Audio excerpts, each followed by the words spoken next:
안녕하세요. 오늘도 활기찬 하루 열어가고 계신가요? 여기는 바쁜 여러분을 위한 뉴스 베이커리입니다. 많고 많은 뉴스 중 고르고 골라 전해드립니다. 23일 서울시 국정감사장에 오세훈 서울시장과 명태균 씨가 동시에 출석해 이목을 끌었습니다. 그동안 명태균 씨는 오 시장이 당선 전에는 자신에게 울며 전화해 도와달라 또 살려달라 했는데 당선이 되자 자신을 먼지떨이 취급한다면서 대노했습니다. 오세훈 시장이 지난 대선 출마를 포기한 이유 역시 명태균 씨의 눈치를 본 까닭이라는 분석이 우세했는데요. 이처럼 아슬아슬하게 줄다리기 하던 두 사람. 결국 원수는 외나무다리에서 아니 국정감사장에서 만났습니다. 분위기는 살벌하다 못해 막장이었습니다. 그렇지만 결과는 오세훈 시장의 완패. 여당 의원들은 2021년 서울시장 보궐선거 당시 명태균 씨가 여론조사 등의 방법으로 오세훈 당시 후보의 당선을 도왔다는 의혹을 집중적으로 추궁했습니다. 명태균도 오세훈 당선은 다 내 덕이다 라는 입장이죠. 사실 명태균 씨는 오 시장이 자신을 무시하는 태도에 그동안 벼르고 벼렀는데요. 국정감사장에서 감정을 제대로 폭발시켰습니다.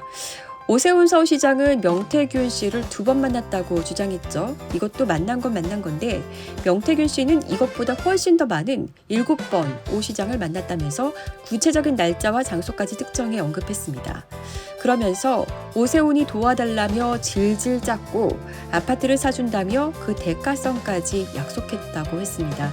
그러면서 아침에 부인이 오 시장을 만나거든 아파트 키 받아오라 했다고 비꼬기까지 했습니다. 명태균 씨가 국정감사장에서 계속 흥분하는 바람에 그를 자제시키는 것도 의원들에게는 일이었는데요.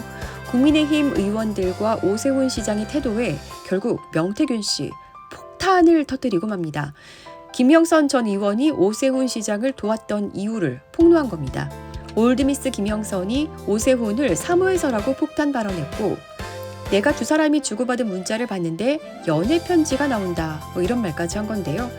이 말을 들은 오세훈 시장 결국 입을 닫고 말았습니다.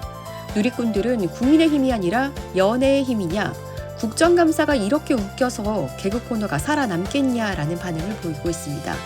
시장이 되고 싶어 질질 짰다는 사람을 보며 시민들은 쓴웃음을 짓게 되죠. 이런 가운데 대부분의 언론들이 놓치고 간 순간도 있습니다. 박덕흠 국민의힘 의원이 오 시장의 구원 투수로 나섰는데요.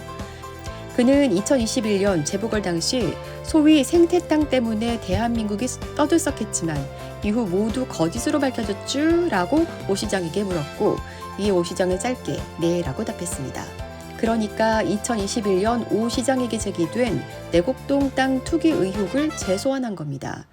당시 내곡동에서 생태땅집을 운영하던 주인의 아들이 당시 현장에 온 오 시장을 기억한다고 증언해서 대대적인 수사까지 벌어졌었는데요. 검찰은 무혐의 결정을 내렸습니다. 하지만 억지 무혐의라는 비판이 나옵니다. 당시 관련자 20명 등을 조사하고 다각도로 수사한 검찰은 오세훈 후보가 토론회에서 내곡동 땅 측량 현장에 간 적이 없다고 발언한 건 거짓일 가능성이 높다고 판단하면서 무혐의를 내렸기 때문입니다.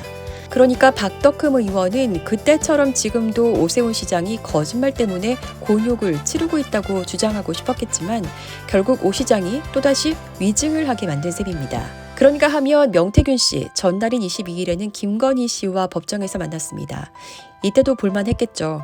명태균 씨는 김건희를 향해 나를 왜 구속시켰는지 묻고 싶다며 원망하는 듯한 심경을 드러냈다고 합니다.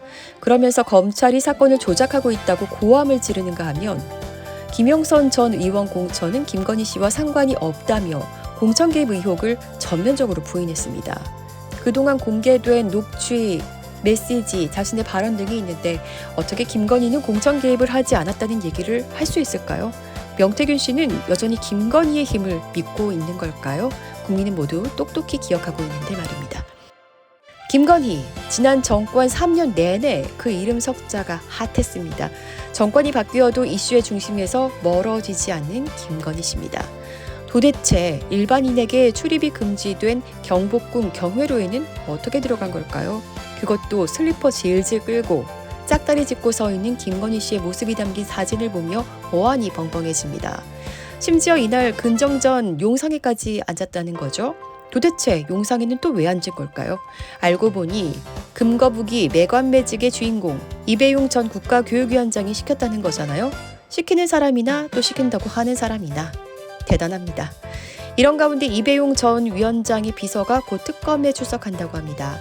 사실 이배용 전 위원장은 지난 13일에도 또 20일에도 특검의 소환 요청에 불응했습니다.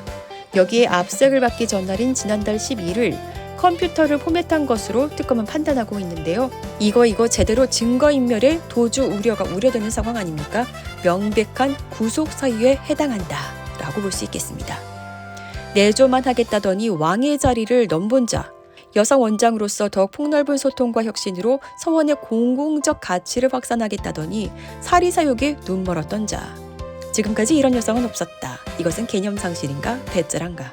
뉴스가 넘쳐나는 요즘입니다. 많은 뉴스를 제치고 이슈의 중심에 선 이들에게 대체 어떤 벌이 적당할까요? 오늘도 이들의 몰상식함을 비판할 자격이 있는 정직하게 사는 또 치열한 현장에서도 따뜻함을 잃지 않고 살아가는 여러분을 응원합니다. 자, 오늘은 10월 24일 역사 속에서는 어떤 일들이 있었을까요? 10월 24일은 1945년 미국 샌프란시스코에서 유엔이 창설된 날입니다. 1648년에는 베스트팔렌 조약이 체결돼 스위스와 네덜란드의 독립이 처음 승인됐고요.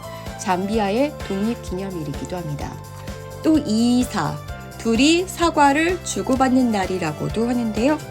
오늘 뉴스의 중심으로 선 이분들 사과할 시간은 지났습니다. 이제는 벌 받을 시간입니다.